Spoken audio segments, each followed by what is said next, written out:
Hello. Nice meeting you. Thank you for Hi. it. How's it going? All good. Okay, so let's just dive right in. Sure. Um, would you like to introduce yourself and just talk about like your Uh, your experience with 3D? sure. Um, Hello. I'm from Nepal actually, and I've been doing this 3D for just about 5 years, and professionally about 2 years. And yeah, I guess that much about it. Nice. I'm just gonna like dive in here. So you want to be a 3D artist, or you say you're a 3D artist now. Uh, are you mainly focusing on props, or it looks like it's more materials these days? Um, Recently I've been doing it as a prop artist, but now I've focused on a environment art, and recently doing an CCMA course as well. So those two last materials are for the course's environment art. Right. Cool. Yeah, this fabric one is really cool. I'm just trying to Oh, thank you. like see how it's like how it's put together. So this is all through, man, that's crazy. Is this designer? Yes, substance Yeah, design. cool. Mm. That's awesome. Yeah, I'm just looking at like how you set up your height, which looks like you're trying to simulate tension lines in the height map. Yeah, and that pretty got rough, and it's not as I wanted it to be. Hmm. I Pretty mean, sharp. I see. Yeah, I see what you're talking about, where these lines become a little sharp. In the details, it really like comes through, which is kind of cool. Let me see if I can scroll in on this a bit. The roughness on it is awesome, but yeah, the attention to detail with how the lines are is really cool. I think with these tension lines, maybe just blurring it a little bit would probably solve a lot of those issues, because I think it's being blurred a lot by the details that it goes under. Uh, And so that seems to be solving a lot of those issues there. But it's then out here that these tension lines become really strong. So I think if you were to maybe like blur it by like 50%, which sounds really intense, like a really extreme blur. yeah. Yeah, blur in chat they're saying is it Gunnar says blur and maybe a little warp could do wonders. Oh, okay, sure. But no, it's a super cool material. Um Let me see here. So, and then you've got these environment materials 18 days ago. Mm. That's for So, the yeah, go ahead. CCMA course that been I've been doing recently. It's not complete yet. Oh, so you're still going through the course now, Yes. right? Okay, yeah. So when I look through these materials, I think the thing that's sticking out to me most is the way the roughness is being generated, especially like on this one, which is like, what is that? The chipped wood. Hmm. So it looks like you're going for like, is this paint that's supposed to be chipped? Or Yes. are you going for like a? It is paint. Okay. So with that, like when you look at the roughness, you're feeling like we're not seeing the rough attributes of it. What we're looking at almost feels like maybe one of the channels of the normal map. I don't know if that sounds weird. Let me see if I can um, copy this. And let's see. Nice preview of my other stuff. Okay. So if we go in here and we're looking at your normal map and we just go through the channels, it almost looks like your green channel but inverted. And Oh, you can kind of get there. It's really interesting when you look at it when you invert the roughness itself. It actually looks kind of like a sculpt almost even. But what I'm not seeing is like, so what is this material, right? So if we sample this part and we go like that and we sample this darker spot and then maybe these lighter areas. So if you go and oh man, how am I gonna display this? Let me see here. I'll just grab this chunk and we'll do like that. So if you're up here, this is like in roughness terms, this is like an ash value, or like yeah, ash. I think it would be the most like rough type of material. And then once you get down here in the black range, you're hitting like a diamond level of reflectivity or roughness rather. And then somewhere in here is where like most like stones and rock surfaces and where those kind of Mm-hmm. start to appear. Now, depending on like if it's a wet surface or if it's a dry surface, can shift those depending on the porosity of the material, like how much it absorbs water. But I think if this was like a paint, I would expect paint maybe like if you want kind of a reflective paint, you would want this value.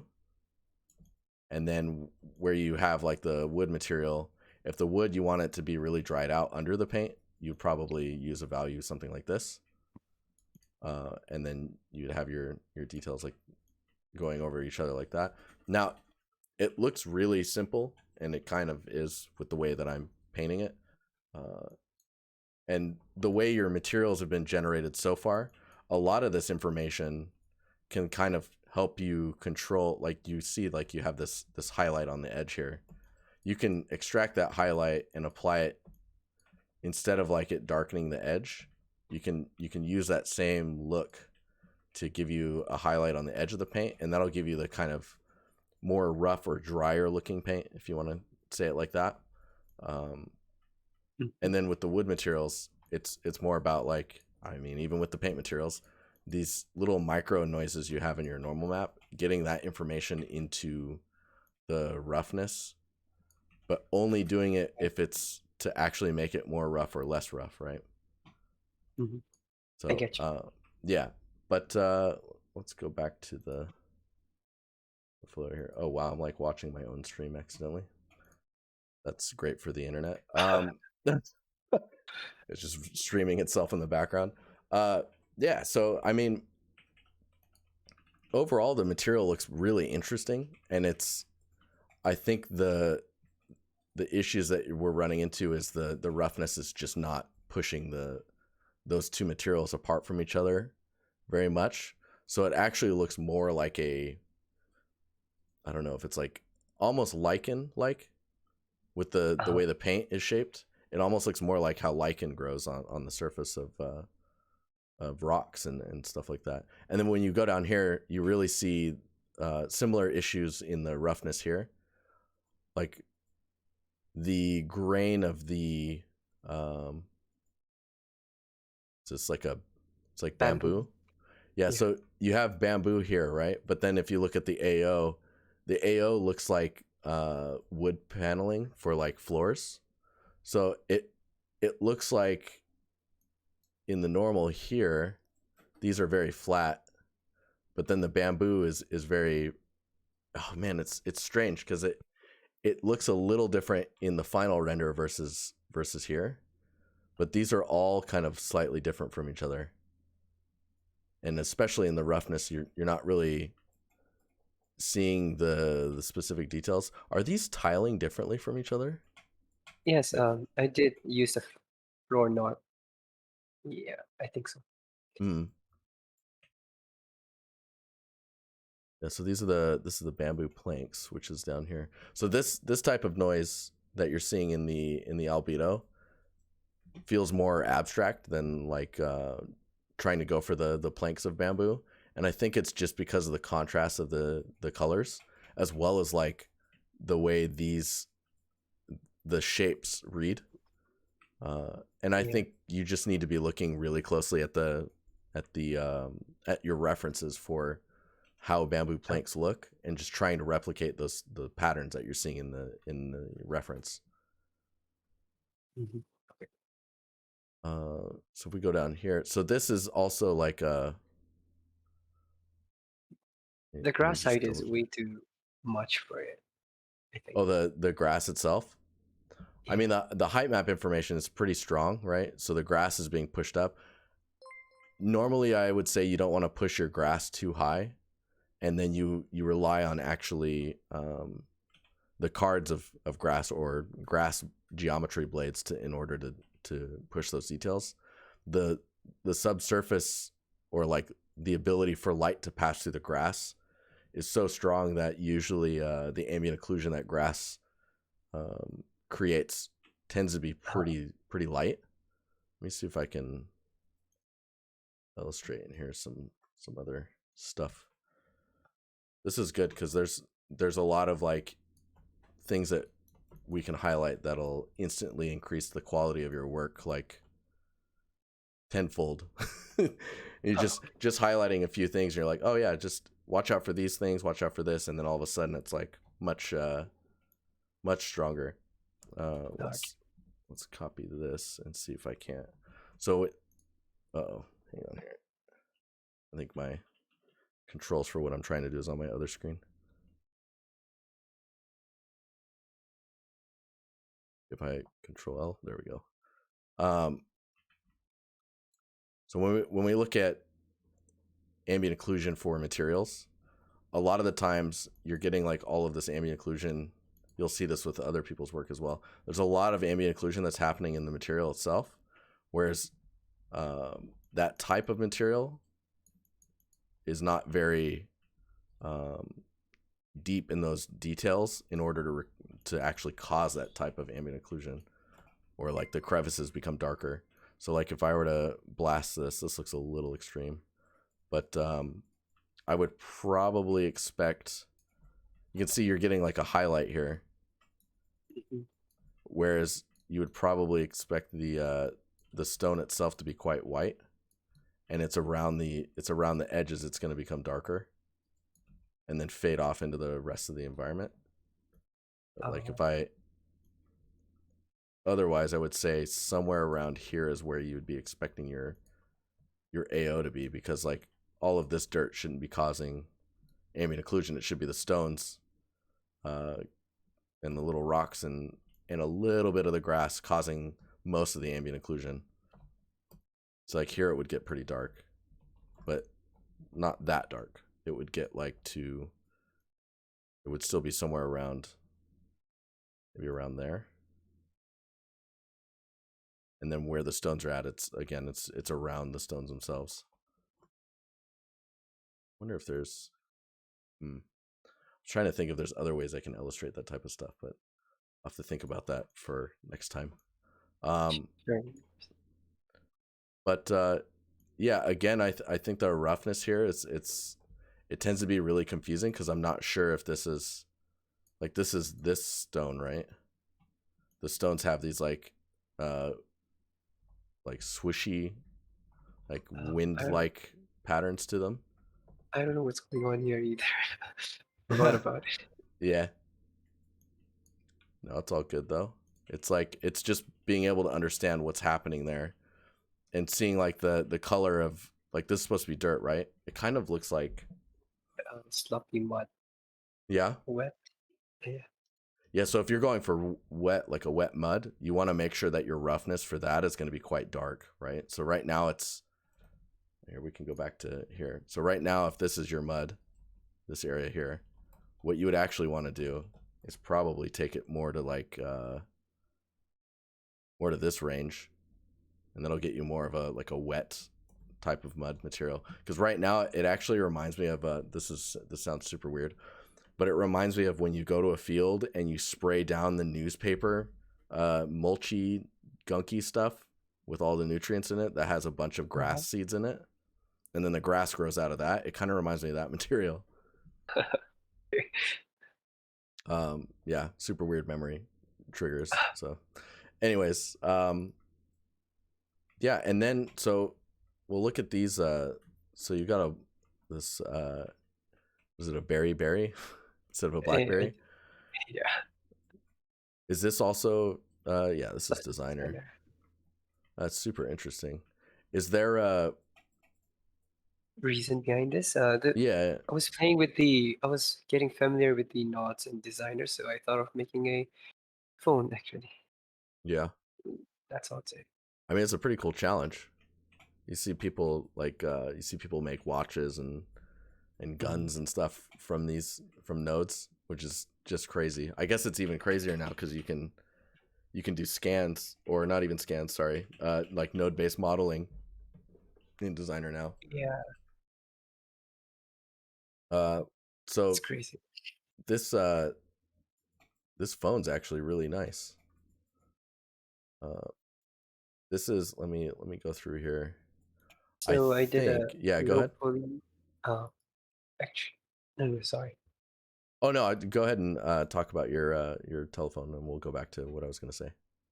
Oh no, I did a low poly and high poly bake on it. That's all I was about to say.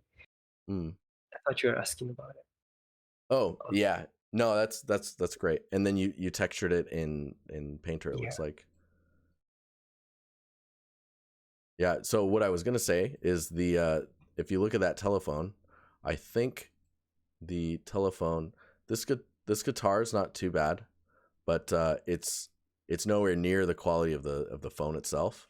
And then the axe, like I would probably, so these Okay. materials don't really show the, like if I look at the fabric and then I look at the environment materials, these look like two different artists.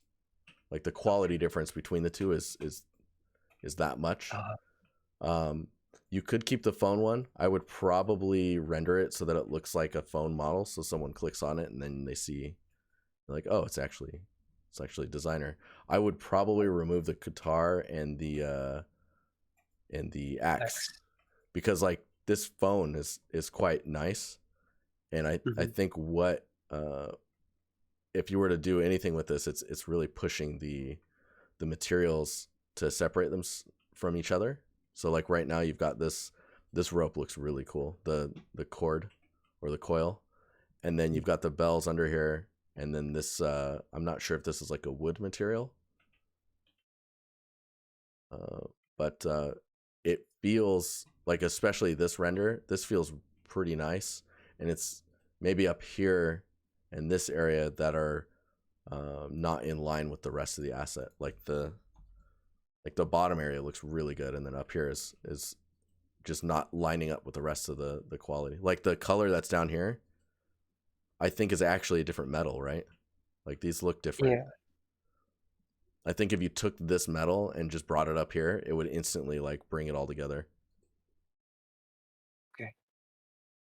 It does. So in chat, they're saying that it does look a little dark in some areas. So it just could be touched up in a few places. So maybe it's like the albedo for these areas maybe is too dark.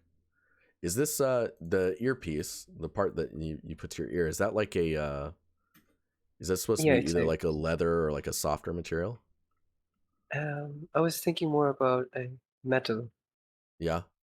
Yeah. Oh, so this part metal, like the cup itself. Mm-hmm. Because if you want that to be metal, just make sure, because it doesn't look like it's got a metalness attribute to it yet. Not really. Yeah, it's kind of a bit plasticky, I guess. Yeah, because I'm imagining that this is probably quite soft. Like it kind of looks like a like spongy almost. Oh, okay. Spongy's not the right word though. It's like leather, I guess. It's Uh, like you want it to be comfortable when it's on your ear, you know. Um, but I mean, this asset is definitely the best one in your portfolio, I think, other than your material, and those two are your the fabric. really old. Oh, okay, the fact. Yeah, yeah. The There's guitar and the axe were the old one. these are the oldest ones, Yeah. but oh, these are, yeah. I think removing those two and just focusing on these and removing the environment materials is probably the direction to go. Okay. Just because the detail is just that much more. The I would say the resolution of the phone, it could probably be higher res, because you see a little bit of the pixel count in the buttons here, Oh, and I think like let's see here. You see what I'm talking about on the edge of the buttons? yeah, I see that. I don't know what I think resolution it's a is it. baking issue. I think it's a baking issue, I guess. Yeah, Yeah. yeah, because there's also, speaking on other baking issues, is the wobbly effect that you get here. Mm. You can fix that by just having like either breaking the UVs there, so separating the UVs and then making a hard edge there, or just turning this whole thing soft and then a hard edge up here and a hard edge down here and unwrapping that all as one strip. Oh, But okay. yeah, you're getting a little bit of the wobble in the bake. But I honestly I think this is just resolution because I see it here as well. I think the buttons and the bakes for those are actually fine, and it's more about like it feels like maybe this is a 512 or a 1024, and maybe if it's a 1024, then UV It wise is 10. this is a 1024. Mm-hmm. So the UVs for the front dial piece are maybe just too small. Mm. You see it here as well on the is that like a crank on the side there? Yeah. Yeah, so that like UV space wise, these probably just aren't taking up as much space as you would expect them to. So they end up looking lower res in some of the other areas. Okay. But yeah, did you have any questions for Mm. like what do you want to get into? Because you said you're are you doing freelance right now or Oh no, I'm doing a job actually, mm, but right now I would like to focus on the environment, yeah, maybe and polish my skills in materials. hmm, And yeah, guess I think that's the right way to go for now. cool, yeah. So I think if you're wanting to polish your materials, I would be looking at. I mean, there's some. I'm sure there's really good tutorials on ArtStation because now that all of that library is currently free, I would just go and look at see if there's anything in there. Um, but I mean, there's tons of tutorials, and I think doing a mentorship, for example, like once you're done with Uh, because you're doing a CGMA course, yes. if you did a mentorship with a material artist, I bet that would like really open up your eyes to like, because now that you're doing this course, you're learning how to use the tool, you're learning how to make maps and understand how textures work. Uh, Once you understand the tool, and then you can have someone like sit with you and work through any of the issues that they see in your work, uh, you'll end up leveling up really quickly that way. Uh, but yeah, and then you're saying an environment. mhm. Is that like It's in environment design. yeah, so like just like building like I would say maybe if you wanted to step into environments but not like break your back because they can get so involved, is to start with like dioramas. Like you've got this phone, right? Put that phone on Yeah.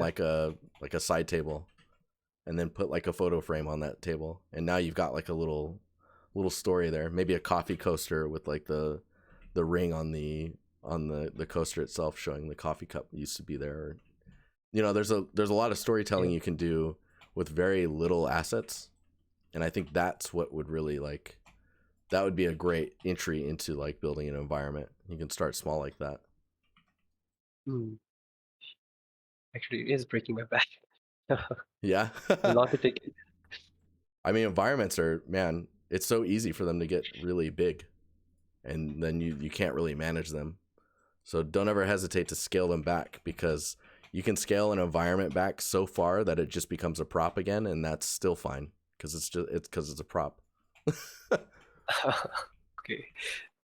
But did you have any other questions? Not really sure, but thank you for the feedback.